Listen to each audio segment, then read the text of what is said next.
Friends, we have got different. In the last class we learned about the concept of journal entry, and in this class we also want to develop the concept more. And as you know, the journal entry is the strength behind doing all the accounts, and the double entry concept, that is modern concept of accounting or dual concept, is very much resting on double entry system. So आपको double entry system अच्छा से concept से पूरा पता हो जाएगा तो आपका कोई प्रॉब्लम नहीं होगा, right? And we will learn some journal entry today. Friends, if you like the videos, we are trying to magnify before you. Please share it and don't forget to give your meaningful comments, because I believe you are the best critic, and the best critic is the best friend. Thanking you all. Let us come to a particular entry first. This is the date. Mr. X started business with cash rupees 25,000, machinery rupees 30,000, stock 15,000, rupees 15,000, Sham debit 12,000, Ram account, Sham account, Ram account 10,000, credit. So this is the Mr. X started with business. Generally क्या होता है ना, हम लोग cash लेकर के business करते हैं या चेक लेकर के बिजनेस करते हैं, तो cash account debited to capital. अगर चेक बैंक का बैलेंस लेकर बिजनेस में लगाते हैं तो तब क्या होता है ना, bank account debited to capital. और इधर देखिए वो कैश भी है, machinery, stocks and some debtor and creditor. So इसमें देखो, the concept is like this. If you have got some asset coming into the business and some liabilities coming into the business, the capital is the balancing figure. Some assets are coming to the business, some liabilities are coming to the business, so asset minus liability is always equal to capital, right? इधर वही है, आपका cash एक asset होता है, real account, machinery asset होता है, real account, stock भी real account asset, Shyam debit वो भी एसेट है, ये डेटर है और कस्टमर हो सकता है, और राम इज ए क्रेडिटर, ये सप्लायर हो सकता है, personal account both are. So asset minus liability करके हमको कैपिटल करके एंट्री पास करना है. सो देखिए मैं एंट्री पास करते हैं. Date will be like this. Cash account debit आपका 25,000, machinery account debit, machinery account debit 30,000, stock account debit 15,000, Shyam account debit 12,000 to Ram account 10,000 to capital account. देखो ये मेरा एसेट होता है और ये लाइबिलिटी है। Asset minus liability equal to capital. So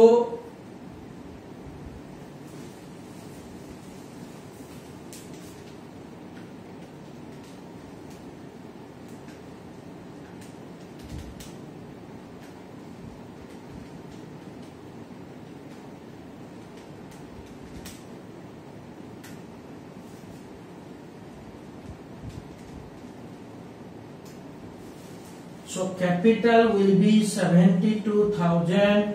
This is your balancing figure. Just आपको समझने के लिए ये लिखते हैं, राइट? ये एग्जाम में नहीं लिखना है balancing figure. Just so being the business started with assets and liabilities. Being the business started with assets and liabilities, right? So this is the position over here. You just see this.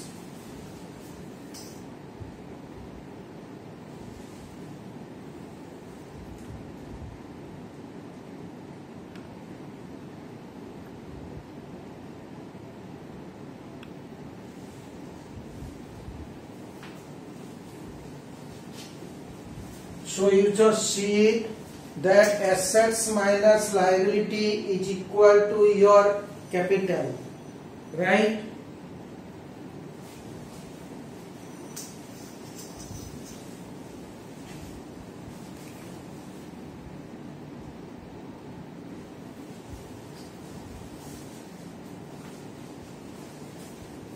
Now we are coming to the next journal entry.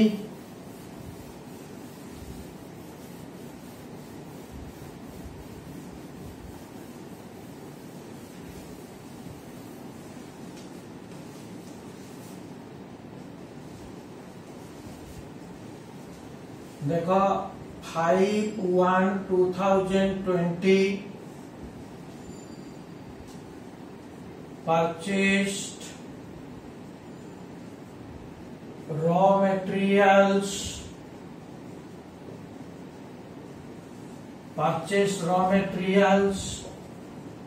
rupees 35,000, trade discount 10%, GST 12%, ETJ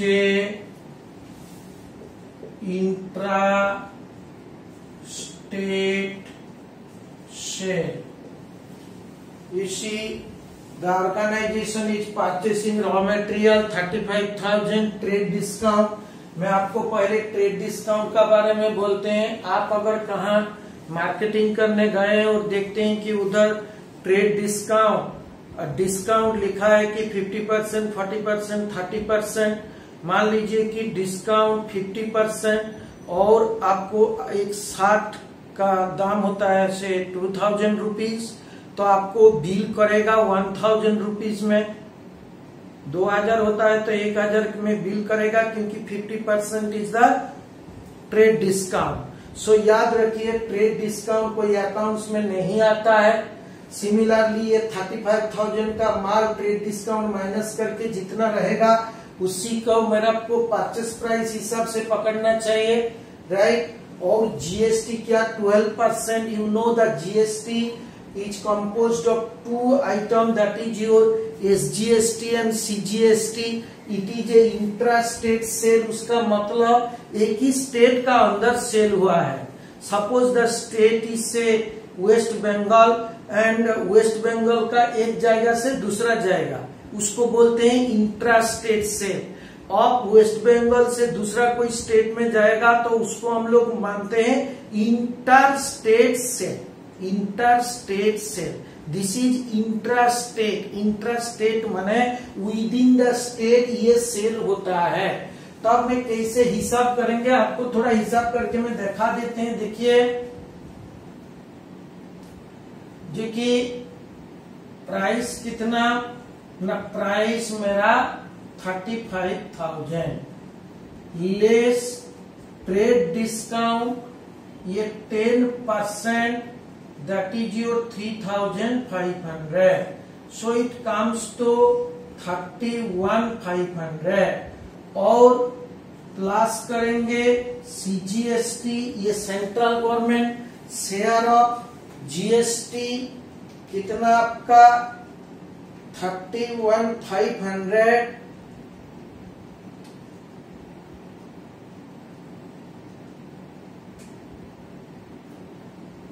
6% 1890 और SGST वो भी 1890. So total देखो 31,500 में 6% is your CGST, 6% is your SGST.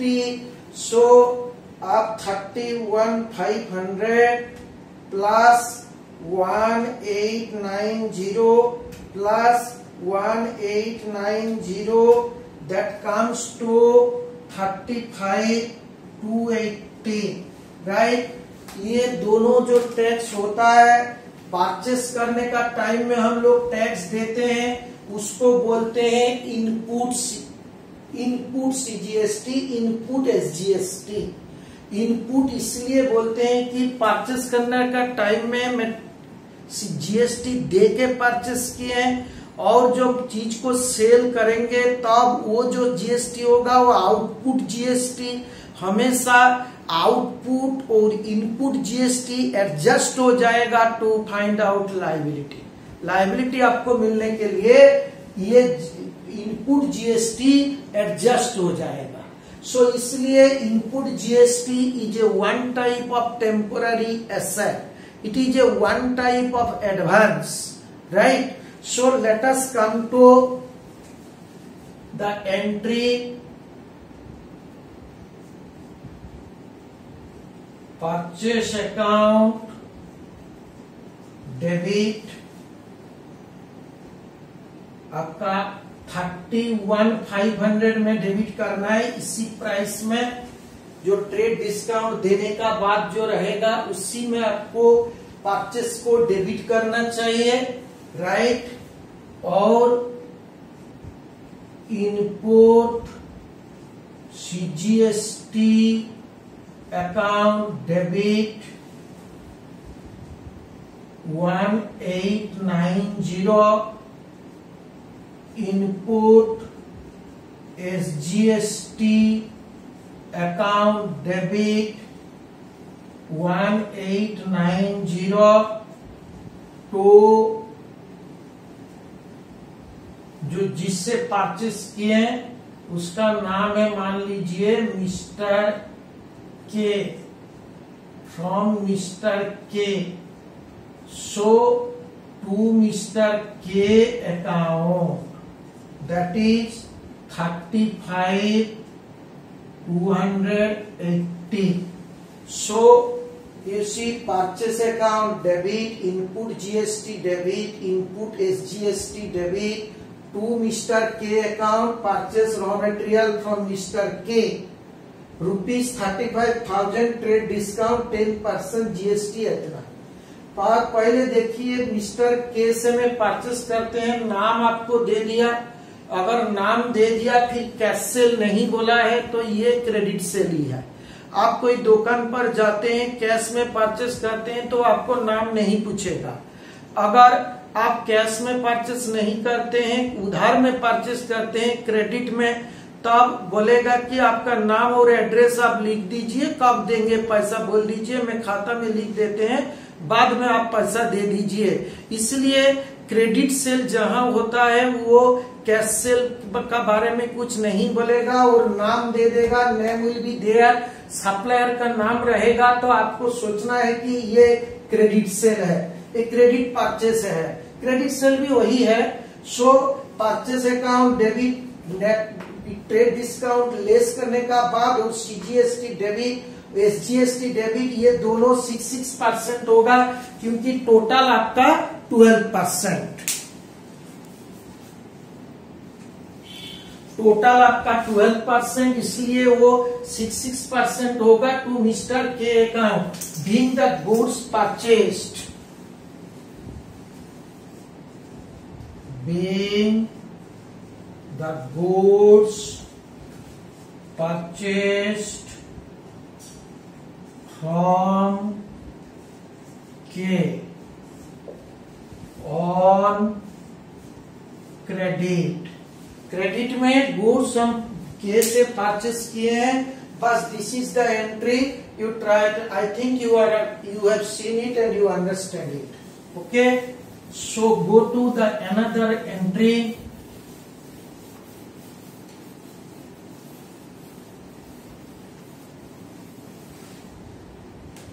go to the another entry. This is 7/1/2020. The concept is like that: these goods sold to Mr. L rupees 60,000, trade discount 20%, GST 18%, intra state से। अब ये क्या होगा ना, इधर देखिए 60,000 is your goods sold to mister L, नाम दिया है, इसलिए मैं आपको आगे भी बोले थे कि नाम अगर दे देगा, कैश सेल नहीं बोलेगा, तो अब आपका ये क्रेडिट सेल। अगर नाम नहीं दिया है, कुछ नहीं बोला है, तो ये जरूर आपका कैश सेल। ओके, नाउ कैसे करेंगे, थोड़ा इधर वर्किंग भी कर देते हैं आपके लिए। देखिए प्राइस, मेरा प्राइस 60,000 लेस ट्रेड डिस्काउंट 20% आपका 12,000 होता है, सो इट कम्स टू 48,000, और 48,000 का बाद आप ऐड कीजिए एसजीएसटी, ऐड कीजिए एसजीएसटी 9% होगा, एसजीएसटी, सीजीएसटी वो भी आपका 9% होगा। आप टोटल कर दीजिए 48,000 plus 4320 plus 4320, it comes to 56,640। So you see 48,000 into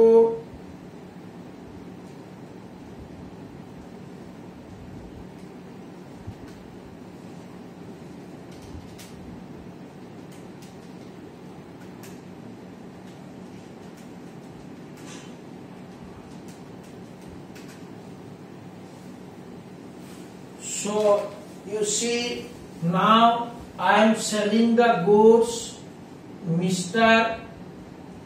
L account debit, he is my debtor, Mr. L account debit, L को L से हमको कितना मिलेगा, ये पैसा लेंगे, ठीक है, 56,640 to सेल अकाउंट, याद रखिए सेल अकाउंट में 48,000 वाला आएगा जो ट्रेड डिस्काउंट माइनस करके, क्योंकि वही मेरा सेल है। और ये जो टैक्स है ये तो सरकार को देना है, GST to sale account it comes to 48,000। Okay, to output SGST 4320 to output CGST 4320. So this is L account debited to sale account to output SGST to output CGST. So this comes to being the goods sold to Mr. L on credit, being the goods sold to Mr. L on credit. So आप इसको ध्यान से देख लीजिए, mister L account debit to sale to output SGST to output CGST. सो ये output cell का ऊपर जो GST होता है ये आउटपुट होता है। ये आउटपुट मेरा लाइबिलिटी है, आई हैव टू पे। इनपुट मेरा एसेट है, that is just like advance and that will be adjusted and net amount would be payable, right? So आप देख लीजिए,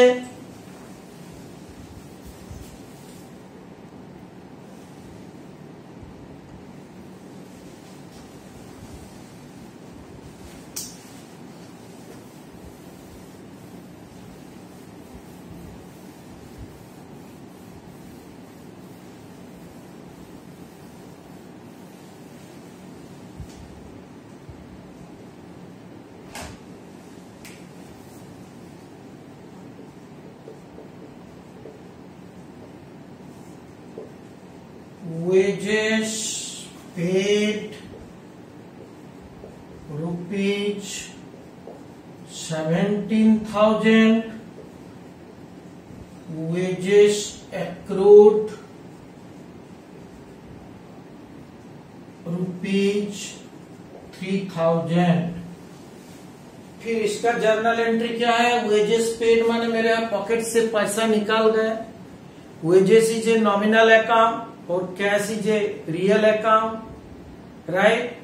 आपका पास जब पैसा निकल जाता है तो पॉकेट इसे थोड़ा कम हो जाता है, और जब पैसा आता है तो पॉकेट थोड़ा ऊंचा हो जाता है। तो पॉकेट गरम और पॉकेट नरम। पॉकेट गरम होने से कैश डेबिट होगा, पॉकेट नरम होने से कैश क्रेडिट होगा। जब पैसा आता है तब पॉकेट गरम आप बोल सकते हैं, इस तरफ गाना भी हो सकता है गरम और नरम।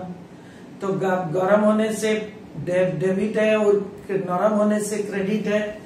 सो फिर ये जो है वेजेस एक्रूड का मतलब वेजेस कोई काम किया है बट उसका पैसा आप पेमेंट नहीं किए।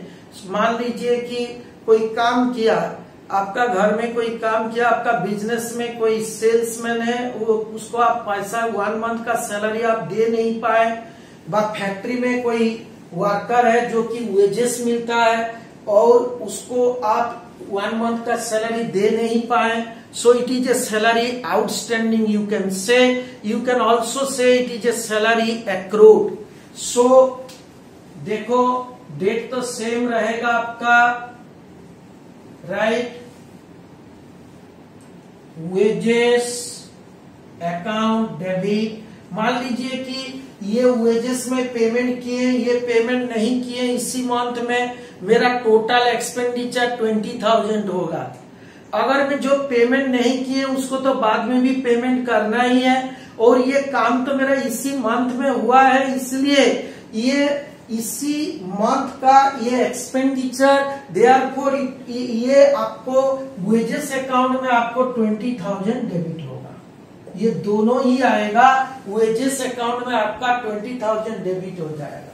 सो टू कैश अकाउंट आपका जो 17,000 आएगा, देखिए कैश अकाउंट, कैश और to wages outstanding account, okay, कोई उसको बोलते हैं wages accrued account. So wages account debit to cash account to wages outstanding account. So wages account को डेबिट करो, कैश को क्रेडिट करो और वेजेस आउटस्टैंडिंग को आप क्रेडिट कर दीजिए।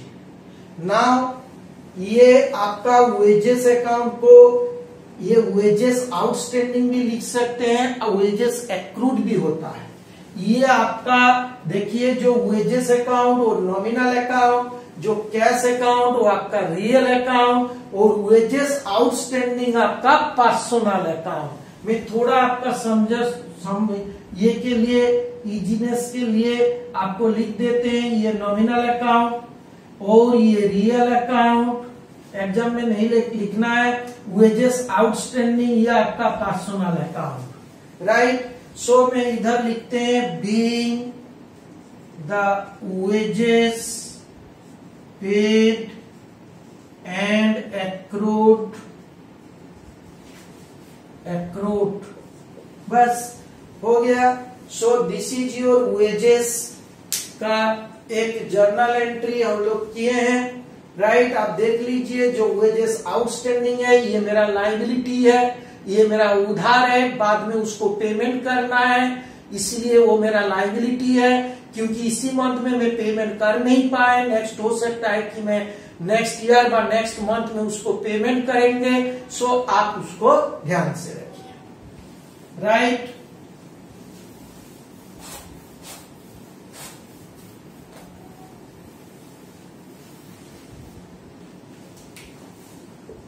come to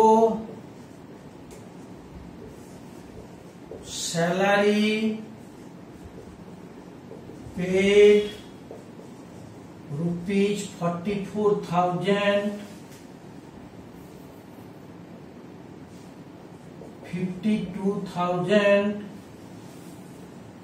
and 1 month paid in advance. Advance को हम लोग प्रीपेड भी बोलते हैं, आप उसको प्रीपेड भी लिख सकते हैं, prepaid, right. So salary paid rupees 52,000 and 1 month paid in advance. मैंने देखो इसी ईयर में, एक ईयर में कितना मंथ ना 12 मास, और कोई आदमी का पैसा ज्यादा जरूरी था, वो आपको बोला कि मेरे को 1 मास एडवांस दीजिए, तो आप 12 मास से इससे पेमेंट किए और 1 मंथ आप देते हैं एडवांस। सो टोटल आप देते हैं 13 मंथ्स के लिए। So salary becomes this 52,000 becomes for 13 months only, right. So आप 13 मंथ्स के लिए सैलरी देते हैं, तो 1 मंथ के लिए बोलता है कि मेरा प्रीपेड और advance salary. So 1 month prepaid और एडवांस, तब कितना है ना 52,000 into 1/13, it comes to 4,000, right. So 1 month prepaid और एडवांस, इसलिए उसको मैं बोलते हैं आपको 4,000, ओके। सो क्या एंट्री होगा, देखिए जिस सैलरी अकाउंट डेबिट, ये आपका डेट सेम रहेगा, सैलरी अकाउंट डेबिट कितना ना 48,000, जो सैलरी मेरा इसी ईयर के लिए वही इधर डेबिट होगा, और ये 52,000 था 13 मंथ्स के लिए, और इसी ईयर के लिए मेरा 12 मंथ्स, इसलिए वो 48,000 आपका डेबिट होगा। जिस तरह आप देखिए, दिस इज फॉर 12 मंथ्स, ये 12 हो गया, ये फिर 13 हो गया, तो ये मेरा एडवांस होता है। ये एडवांस मेरा 4,000 और इसी पीरियड में 12 मंथ्स में मेरा 48,000। So 48 plus 4 it comes to total 52। So ये जो आप देखते हैं 1 मंथ का, वो एडवांस सैलरी होता है, उसको मैं प्रीपेड लिख सकते हैं, उसको एडवांस सैलरी भी लिख सकते हैं, मैं प्रीपेड लिख देते हैं। प्रीपेड सैलरी अकाउंट डेबिट, कैसे? 1 मंथ के लिए 52,000 बाय 13 इंटू 1 तो कैश अकाउंट आपका 52,000। So being the salary including advance paid, including advance paid, being the salary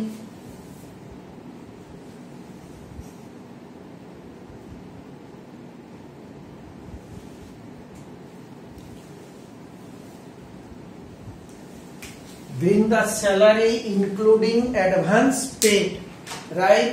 So ये हो गया आपका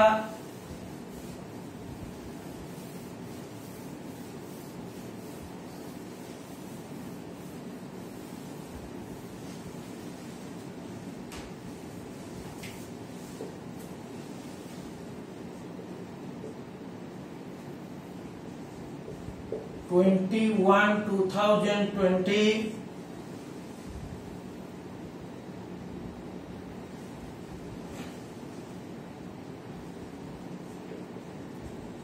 installation machinery purchased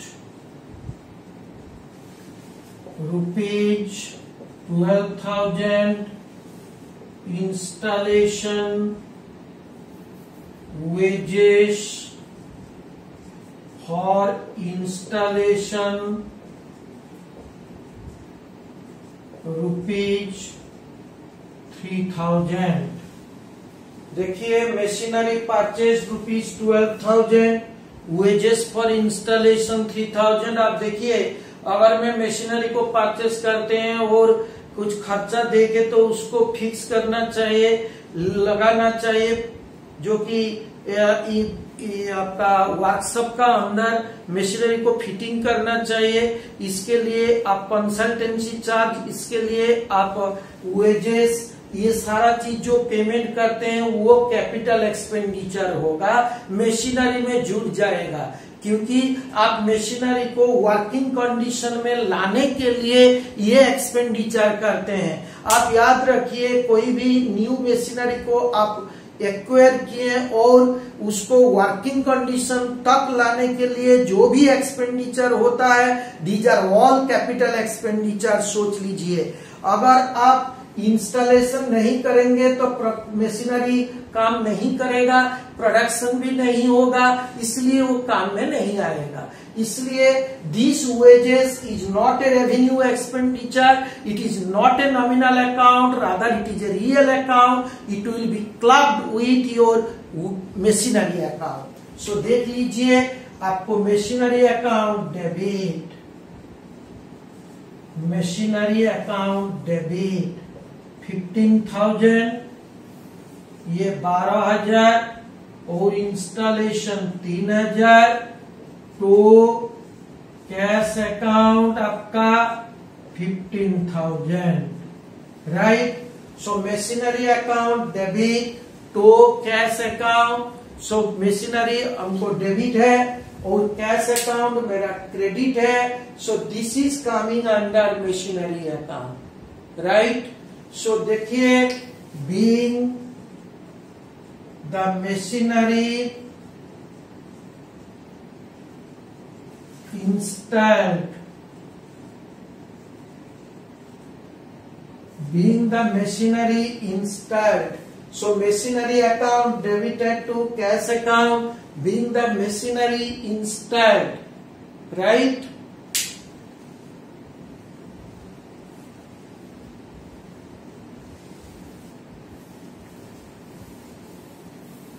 Machinery is a real account or cash is a real account.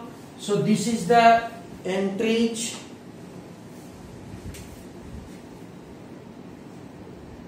This is 25/1/2020. Proprietor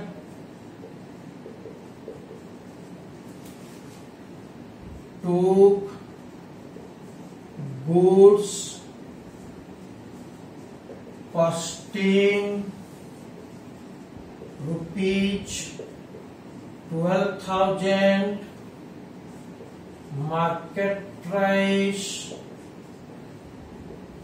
15,000 for own use. ये क्या होगा? Proprietor to goods costing ₹12,000, market price 15,000 for own use और own consumption. मान लीजिए कि proprietor का दो नाम होता है, मैं बोले भी थे क्या ना। प्रोपाइटर अगर पैसा देता है तो उसका नाम है कैपिटल। प्रोपाइटर किसी चीज या पैसा ले लेता है बिजनेस से प्राइवेट कंजम्पशन के लिए तो उसको हम लोग बोलते हैं ड्राइंग्स।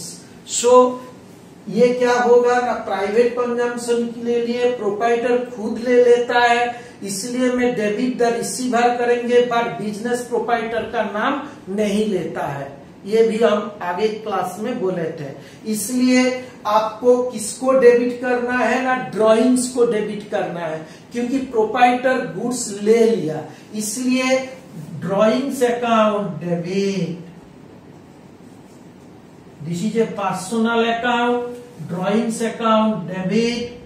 ये आपका कॉस्ट में आएगा। Never take it as a market price, क्योंकि प्रोपाइटर खुद अपने अपने का अंदर बिजनेस कर नहीं सकते हैं। बिजनेस करने के लिए two hands are necessary. Proprietor अपने अपने का अंदर बिजनेस नहीं करेगा। अगर गलती से मार्केट प्राइस में एंट्री हो जाएगा तो आपको रेक्टिफिकेशन करना है। Now we will do the correct one, that is drawings account debited 12,000 to purchases account. To purchases account वो भी 12,000, right? So drawings account debited to purchase account. This is your to drawings and this is purchase. So being the goods taken by proprietor, being the goods taken by proprietor, right? ये मेरा